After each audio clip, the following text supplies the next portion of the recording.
Olá pessoal, essa é a primeira aula referente ao sistema digestório e nela nós vamos falar dos conceitos gerais, da anatomia da boca, da anatomia dos dentes e da anatomia das fauces. Espero que vocês aproveitem o material.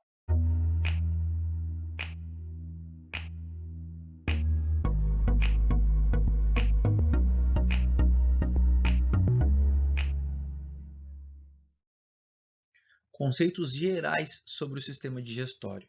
Pelo que ele é constituído, né, e quais são as funções. Bom, em relação à constituição, nós encontramos o trato digestório, que a gente pode chamar também de tubo digestório, e os órgãos anexos. Esse tubo digestório, né, ou trato, é um tubo completo que será constituído pela cavidade bucal, pela faringe, pelo esôfago, pelo estômago, pelo intestino delgado e pelo intestino grosso.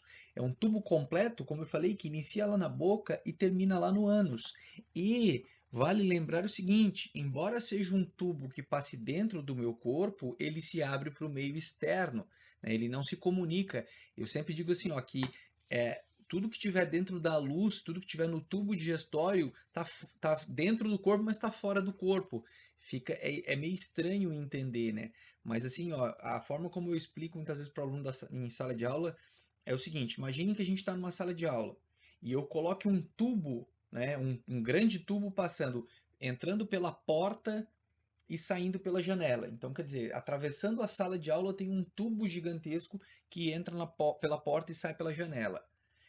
Alguém que entre nesse tubo consegue passar, né? Consegue entrar no tubo lá, passar pela porta e sair pela janela. Mas embora que esteja dentro, a pessoa esteja dentro do tubo, ela está fora da sala.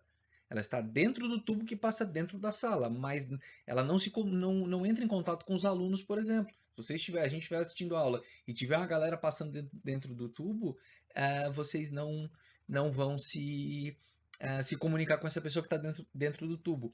Em alguns aquários, né, maiores, eu acho que no Rio de Janeiro é assim, se não me engano, é, existe um aquário que ele é o tubo, né, um tubo, e você tem como entrar e passar por dentro desse tubo. Você fica dentro do tubo, mas fica fora do aquário. Você não está junto na água, nadando junto com os peixes, embora que você consiga passar pelo interior do aquário, né, porque tem um tubo dentro do aquário.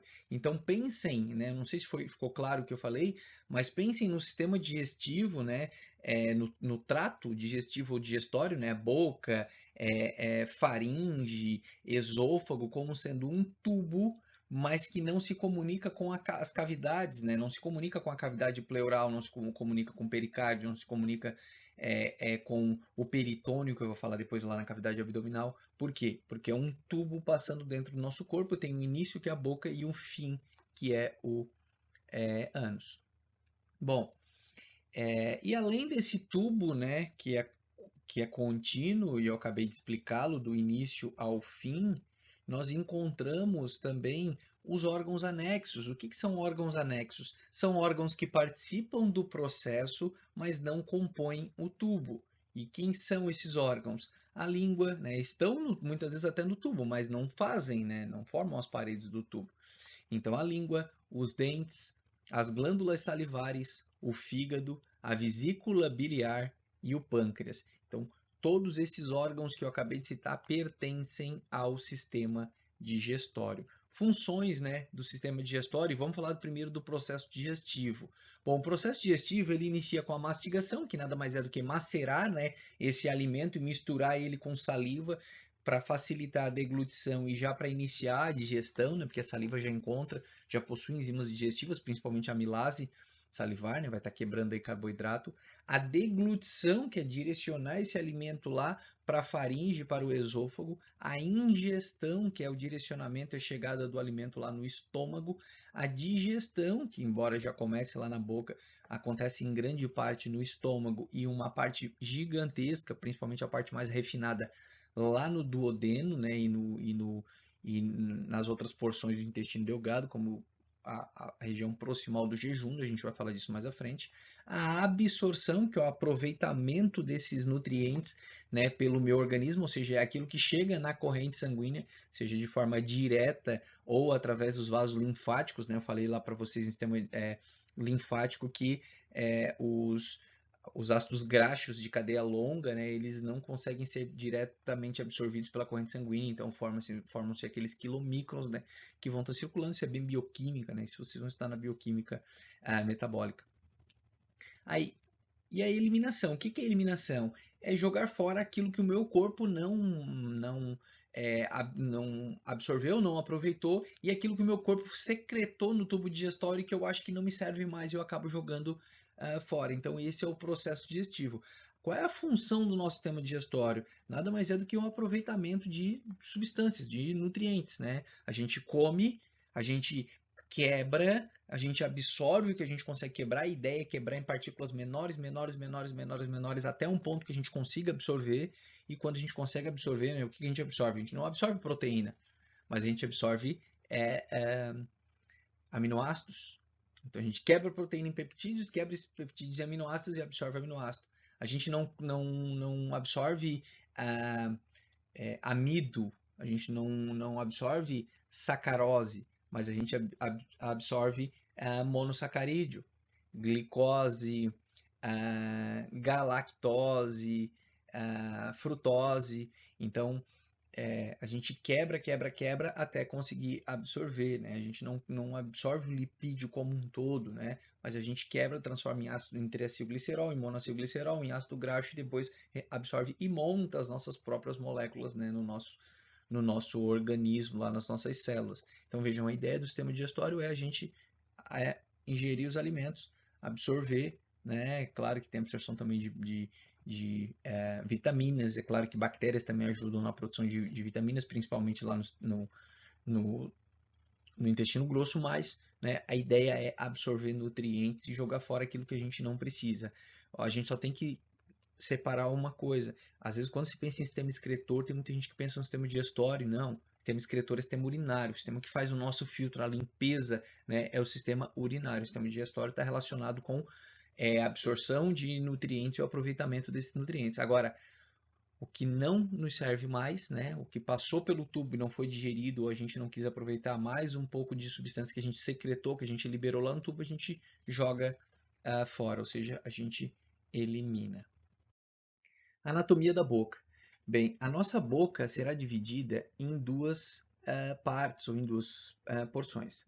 Uma porção que fica externamente em relação aos dentes, ou anterior em relação aos dentes, né, e posterior em relação aos lábios e às bochechas, que nós chamaremos de vestíbulo da boca, lembrando que vestíbulo é entrada, né, e é uma cavidade relativamente grande. Coloca a língua por fora dos dentes e dentro dos lábios e veja como é uma cavidade relativamente grande.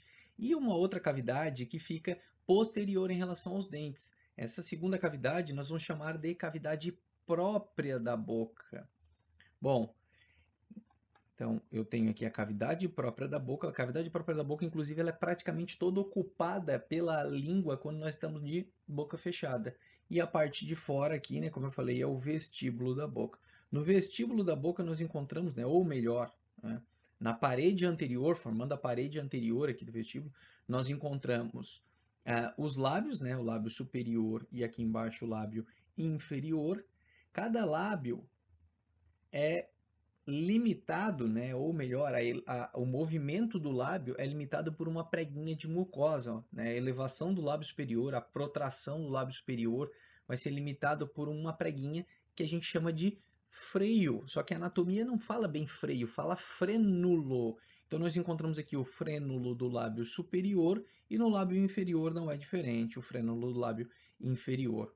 O ponto de encontro entre o lábio superior e o lábio inferior é conhecido como o ângulo da boca. Alguns vão chamar também de comissura da boca, tá? Esse pontinho aqui que é o ponto de encontro entre os dois lábios. Ó, percebam o seguinte, eu já tinha acho que comentado isso em sistema respiratório, né? Que a separação, né, entre cavidade nasal e cavidade oral é feita pelo palato. E nós temos o palato, os 2/3 anteriores eu tenho tecido ósseo, então eu vou chamar de palato duro, e o terço posterior, né, era tecido muscular, né, revestido só por mucosa, e nós chamamos de palato mole. É claro que o anterior também é revestido por mucosa, né? Então aqui ó, eu encontro o palato duro, né, essa região toda anterior, e o terço posterior aqui eu vou encontrar, né, o palato mole. Nesse palato mole, nós encontramos aqui no finalzinho dele uma projeçãozinha que nós chamaremos de úvula palatina. Então, essa é a anatomia, né, da boca. A gente ainda vai falar da anatomia da língua. Anatomia dos dentes. Bom, durante a nossa vida, a gente vai ter duas dentições. A primeira, que a gente chama de dentes de leite ou dentes decíduos, que é o termo mais correto na odontologia, dentes decíduos, que ela se desenvolve ali, né? Os dentes começam a erupcionar, né? A irromper a gengiva, né? E aparecer por volta dos 6 meses de vida. É claro que tem crianças que, né, que isso acontece numa fase mais precoce, às vezes até a criança já nasce com um dente, tá? Isso pode acontecer. Algumas crianças um pouco depois, mas em torno dos 6 meses de vida. E eles começam a ser substituídos por volta dos 6 anos, tá? Isso pode ser antes ou depois também, né? Eu estou falando em termos gerais, né, em condições o que acontece com a maior parte, né, uma média. Bom, e depois a gente substitui essa dentição por dentes permanentes, né? Os dentes decíduos ou de leite são constituídos, né, por um total de 20 dentes, enquanto que os permanentes, né, a segunda dentição será em torno de 32 dentes. Eu vou mostrar primeiro para vocês aqui a segunda dentição, né, os dentes permanentes, depois eu falo um pouquinho dos de leite. Os nossos dentes permanentes eles serão constituídos por duas arcadas, uma arcada superior, né? Os de leite também, né? Mas, enfim, são duas arcadas. Uma arcada dentária superior, também conhecida como dentes maxilares, e uma arcada dentária inferior, também conhecida como dentes mandibulares. Esses dentes, aí a gente pode pegar essa arcada superior e subdividir em duas hemiarcadas, ou seja, metade. Ó, uma hemiarcada aqui e outra hemiarcada aqui.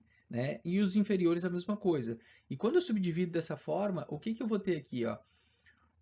Né, em cada hemiarcada, porque isso vai se repetir para todos. Ó. Um incisivo central, um incisivo lateral, um canino, um primeiro pré-molar, o segundo pré-molar, o primeiro molar, perdão, o segundo molar e o terceiro molar. É isso que nós encontramos em cada hemiarcada. A mesma coisa aqui. Ó. Notem que são 8. Ó. Então, 1, 2, 3, 4, 5, 6, 7, 8. Do outro lado a mesma coisa, lá embaixo, né, a mesma coisa. Eu vou ter um incisivo central, um incisivo lateral, um canino, primeiro pré, o segundo pré, o primeiro molar, segundo molar, terceiro molar. Bom, isso se repete. Teoricamente, né, claro que a gente está mudando os hábitos, a gente corta, né, o alimento, né, mas teoricamente a função dos incisivos vai ser de cortar, a gente usa para cortar, por isso que ele tem essa anatomia. Os caninos terão a função de rasgar, tá? Quando a gente quer rasgar algo. E os pré-molares e molares, né, pela própria anatomia deles aqui, ó, de macerar, de triturar o alimento, tá? Então, teoricamente, eles servem para essa função. O terceiro molar aqui é conhecido como dente do siso, né? Muitos chamam popularmente como dente do juízo. Ele é um dente que se desenvolve numa fase um pouco mais tardia, né? Ele rompe ali por volta de 18 a 21 anos. Claro que pode ser antes, pode ser depois, né? E muitas pessoas já nem possuem mais terceiro molar. Então, muitos de vocês que vão estar me assistindo podem pensar, professor, realmente eu não tenho terceiro molar, né? Eu não tenho dente do siso. Agora, o que tem que verificar é o seguinte, se você realmente não tem, porque nem foi feito o germe e o broto lá do dente, então vai fazer uma radiografia, por exemplo, panorâmica, vai ver que não existe, ou ele existe, mas ainda não irrompeu, tá? Ainda está lá, né? E quando ele rompe, quando ele fica impactado, né? Ou seja, fazendo em contato com outro dente, forçando outro dente, muitas vezes ele tem que ser retirado, ou quando não há espaço, né? Ele tem que ser extraído, né? Tem que ser feita uma exodontia. Bom, aqui só a título de curiosidade, a odontologia criou um mecanismo para não ter que falar o nome de cada dente, criou um código para cada dente. Não vai falar, vou fazer uma extração do terceiro molar superior direito, né? Vou fazer uma retratação de canal, né? Num primeiro molar inferior esquerdo, né? Vai ser feito determinado procedimento, ou vai ser feita uma exodontia do segundo molar superior esquerdo. Olha o trabalho, né, do canino superior. Olha o trabalho que daria para falar isso. Então é mais fácil eles numerarem os dentes. Então, vou extrair o elemento 42, né, vou fazer um tratamento, né, uma restauração no elemento 35.